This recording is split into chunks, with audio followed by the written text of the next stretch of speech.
Shalom, queridos. Estamos com mais um discipulado.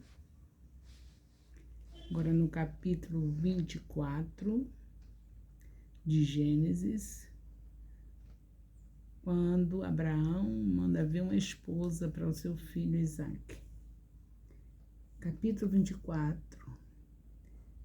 Provavelmente será lá para o mês de julho, terceira semana, não sei como é que vocês estão de discipulado, se estão bem na sequência, se começaram na data certa, no capítulo 11.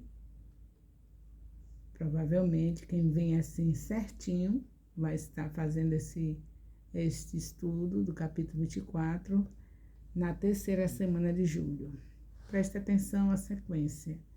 É bom que você venha, se você estava atrasado, você sabe muito bem que pode fazer o seu discipulado online semanalmente, sem precisar de atraso. Quando não puder reunir, só é você dar a orientação aos seus discípulos, que coloque o comentário no vídeo no YouTube, escrevendo as referências dos versículos, falando do que assistiu, o que compreendeu do assunto. E quando você se reunir, aí você tira as dúvidas daquilo que eles ouviram. Você vai saber que eles ouviram, porque eles vão estar com o nome registrado lá no YouTube, nos comentários do vídeo, e vai saber pelo que eles vão falar, pelos versículos que eles vão citar. E aí você também vai saber que é o seu discípulo que está ali, porque ele vai estar colocando ao lado do nome dele, que fica automático, apresenta-se automaticamente após ele estar escrevendo o comentário, o nome já fica ali registrado, porém é preciso que ele bote entre parênteses, discípulo de fulano de tal, que é para poder você estar vendo o resultado do discipulado dele online, e também para que eu, como a vice-presidente do ministério, responsável por esse discipulado, também possa ver quem dos seus discípulos está acompanhando direitinho.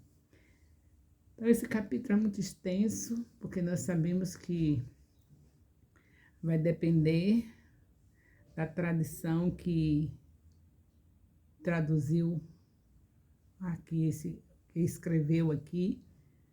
Sabemos que a Bíblia foi escrita por homens, mas homens inspirados por Deus. De acordo com quem escreveu, às vezes, já era algo normal na vida dos orientais, de fazer repetições, e por isso está muito longo o capítulo.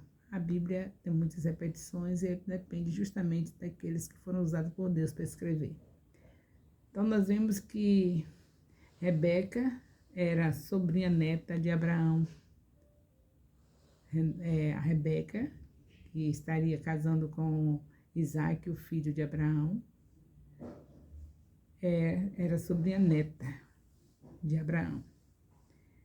Nós sabemos que esse juramento, onde você encontra falando de juramento, que fala debaixo da coxa, põe a sua mão debaixo da coxa, está se referindo embaixo dos testículos, pelo fato de que era algo muito sério, um juramento, e era colocado embaixo dos testículos por ser considerado um órgão honrado, né? De honra, de muita relevância na vida do homem, e por isso era justamente embaixo do testículo que que a mão estava. Fala debaixo da coxa, mas é nesse sentido, embaixo dos testículos.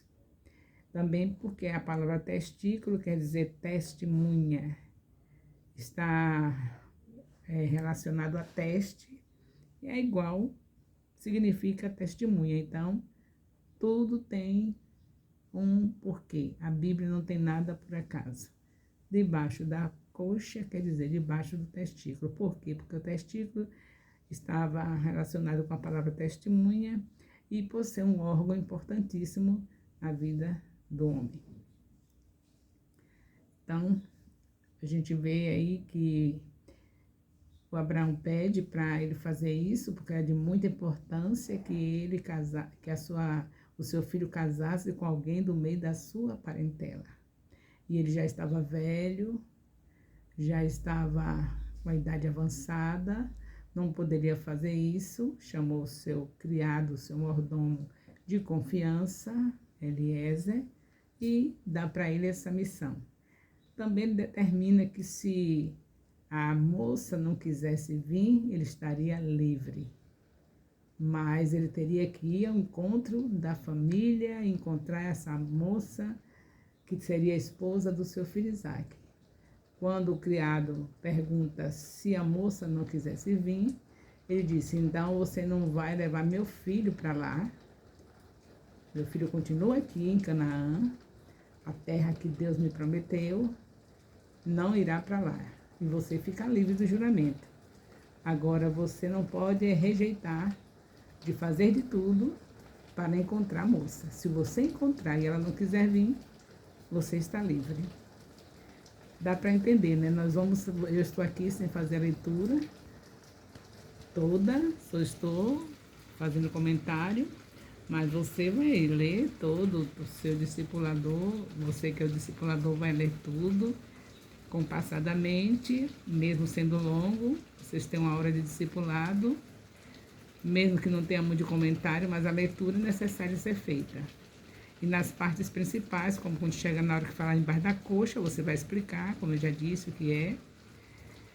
Aí, quando vê que o capítulo é grande, você vai mostrar que é porque Deus inspirou a homens para escrever, e dependendo do tipo do homem que escrever, de acordo com a cultura deles, eles são repetitivos, por isso que a leitura, que o capítulo está sendo longo.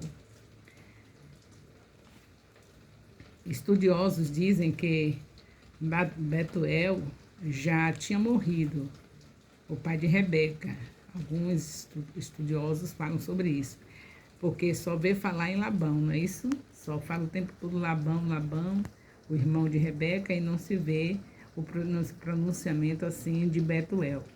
Mas como Labão era o filho mais velho, provavelmente se ele estava morto, tudo era falado, tudo era tomado pela direção do filho mais velho, quando o pai morria.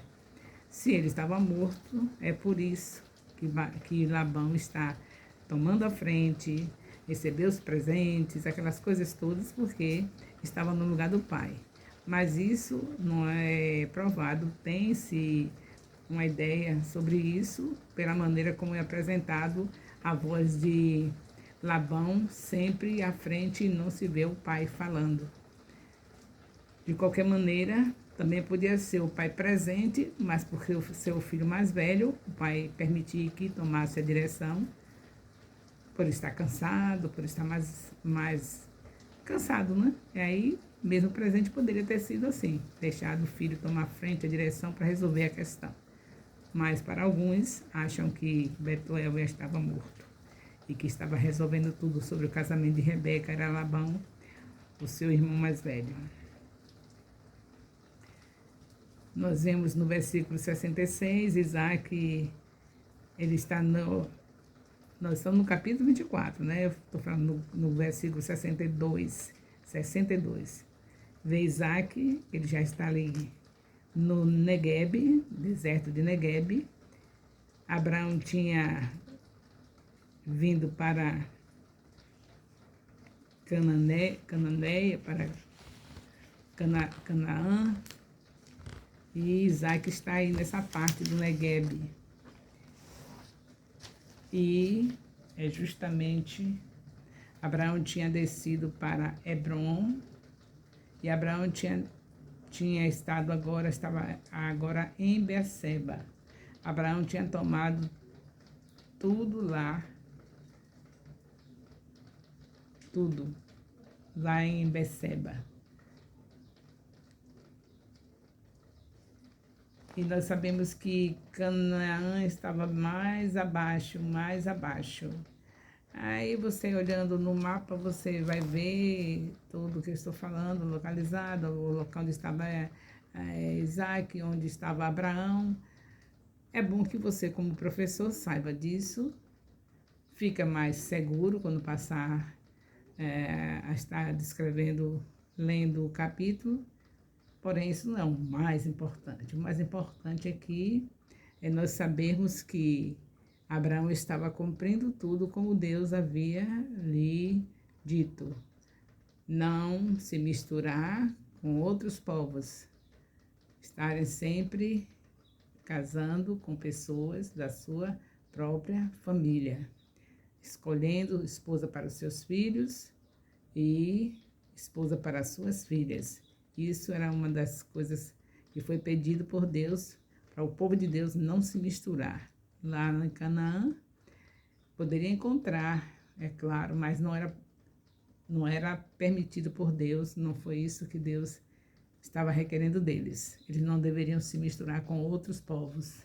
O mais importante destacar é isso, que esse sacrifício todo de Abraão, de mandar buscar essa moça no meio da sua parentela, era mais uma razão para nós vermos a fidelidade do velho Abraão. Com a idade avançada, podia se desculpar, eu já estou velho, vai ficar assim mesmo. Meu filho, quando quiser, ele arranja a esposa dele.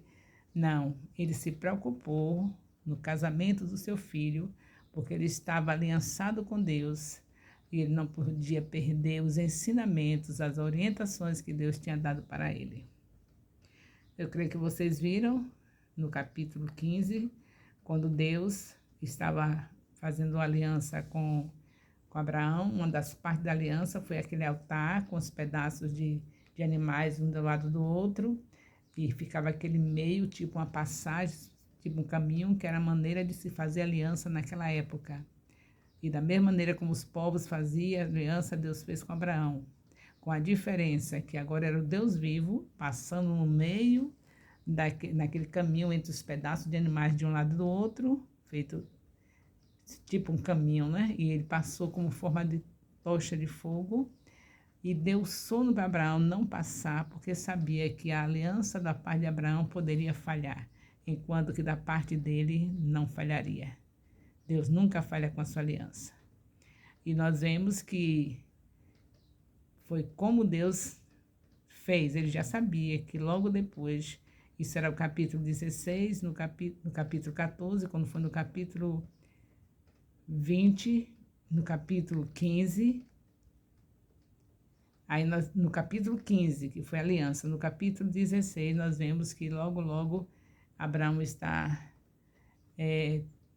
negando a aliança quando duvidou de Deus, recebendo a escrava que a sua mulher ofereceu para gerar um filho. Estou apenas lembrando a você que ele agora, no capítulo 24, está já está com um nível de fé mais avançada, uma caminhada com Deus. Deus está sempre estimulando, sempre se apresentando para que a gente não perca a direção, para a gente ter a fé cada dia mais aumentada. Foi isso que aconteceu com Abraão. Deus não perdia Abraão de vista. Quando Abraão estava parecendo que ia desanimar, Deus chegava para perto, falava com Abraão, relembrava a aliança, e sempre assim. E agora, no capítulo 24, você vê que ele já está com o nível de fé bem avançada, pelo fato que ele podia dar desculpa. Eu estou velho, deixa para lá. Meu filho arranja uma mulher como ele quiser. Não providenciou um juramento com seu servo, seu mordomo, para que viesse uma esposa para o seu filho do meio da sua parentela e não se casasse com pessoas de povos estranhos. Fica essa lição aqui para nós. Sabemos que os aliançados com Deus hoje também é a mesma coisa. Se você tem uma aliança com Deus, hoje nós não temos mais esse costume do pai mandar buscar uma moça para os filhos casarem, nem buscar um rapaz para a filha casar, mas tem um compromisso de ter uma vida de oração e pedir a Deus a revelação. Quando o filho apresentar alguém para casar, ou quando a filha apresentar alguém diante do seu pai, ele tem que ter a visão, saber se realmente é um santo homem de Deus, tem que ter uma visão para saber se é uma santa mulher de Deus, para que ele possa abençoar este casamento, esse compromisso. No nome de Jesus. Nós sabemos também que ele vai acompanhar o cortejo, o período Hoje, que eu estou falando hoje, na nossa cultura. Na nossa cultura, quer dizer, na cultura que nós recebemos dos céus, que é um casamento com santidade. Então, a santidade começa no momento que o rapaz foi apresentado à moça e a moça para o rapaz, e aí eles têm que ter essa vida de santidade. O apóstolo Paulo fala lá em 1 Coríntios capítulo 7, o versículo vocês podem procurar, mas é no capítulo 7, ele fala que é melhor casar do que se abrasar. Então, hoje, os cuidados têm que ser semelhantes do passado. Olha, quando a moça vem, quando a Rebeca vem, não teve namoro, eles casaram imediatamente. Naquele tempo, o casamento era o rapaz ser abençoado pelo pai sobre a mãe e entrar na sua tenda e ver consumado o casamento, que é através do ato sexual, que estaria sendo, a partir daquele momento, até a morte separar. E hoje, os pais consentem, pedem casamento e os pais estão abençoando e tendo todo o cuidado de não deixar os seus filhos estarem participando da cultura deste mundo. Nós sabemos que santidade é coisa muito séria. Deus diz para o seu povo: santificai-vos hoje e amanhã eu farei maravilhas. Se os pais querem que haja maravilhas na vida dos seus filhos, que haja um casamento abençoado, onde eles vivam juntos até a morte separar e com a vida de qualidade, ele deve zelar pela honra dos seus filhos, tanto o rapaz como a mulher. Para a palavra de Deus, tanto o homem como a mulher devem casarem sem se contaminarem, sem ter relação antes do casamento. E quando estão no cortejo, os pais devem estar zeloso para que não estejam se abrasando.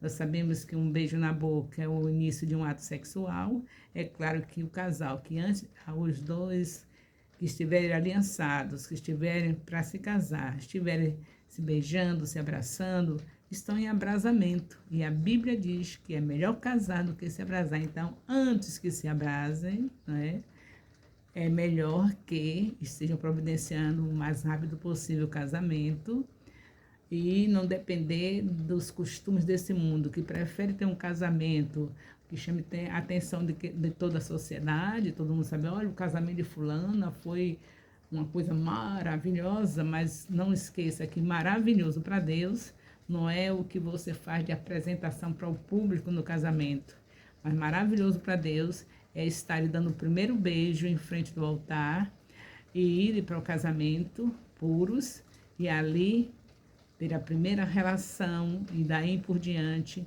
viverem os céus na terra. Porque o casamento que começa bem, ele termina bem. É os dois vivendo juntos até a morte separar. Esse é um dos exemplos que nós vemos de casamento na santidade na Bíblia. Eles não foram perfeitos, nem Isaac nem Rebeca. Tiveram as aflições normais que todo ser humano tem, porque não se casou, não foi dois anjinhos, os dois seres humanos casaram na santidade, mas estão sujeitos a defeitos, cada um deles tem os seus defeitos, cometiam seus erros, mas o que é certo é que como casaram na santidade, na pureza, eles conseguiram vencer todos os golpes do diabo e viveram juntos até a morte separar. Não viveram na perfeição, viveram tendo aflições como qualquer uma pessoa tem, porque ser humano está no mundo caído, mas não começaram no pecado e por conta disso tiveram forças em Deus para vencer todas as dificuldades do casamento e viverem juntos até a morte separar. Esse é o foco desse capítulo. Nós sabemos que o Deus de Abraão, o Deus de Isaac, continua sendo o mesmo, querendo pureza e santidade. Quem obedecer, comerá o melhor dessa terra. Deus abençoe, que o Senhor esteja cada dia fortalecendo esse discipulado, que a palavra de Deus seja realmente o que ela é na sua vida. Ela é viva e eficaz, ela não volta vazia, ela é como um martelo que esmiuça a pedra, ela é que nem um fogo e ela prospera Se nós meditamos na palavra de dia e de noite, nós somos como árvore plantada junto a ribeiros de águas, que dá o seu fruto na estação própria, cujas folhas não caem, e tudo quanto fizermos, iremos prosperar. Deus abençoe a todos. Sucesso em cada estudo dos capítulos da Bíblia. E não se esqueçam que também, particularmente nos seus lares, todos devem estar lendo 3 capítulos da Bíblia diariamente. 3 capítulos pela manhã, um capítulo pela manhã, um capítulo ao meio-dia, outro capítulo à noite.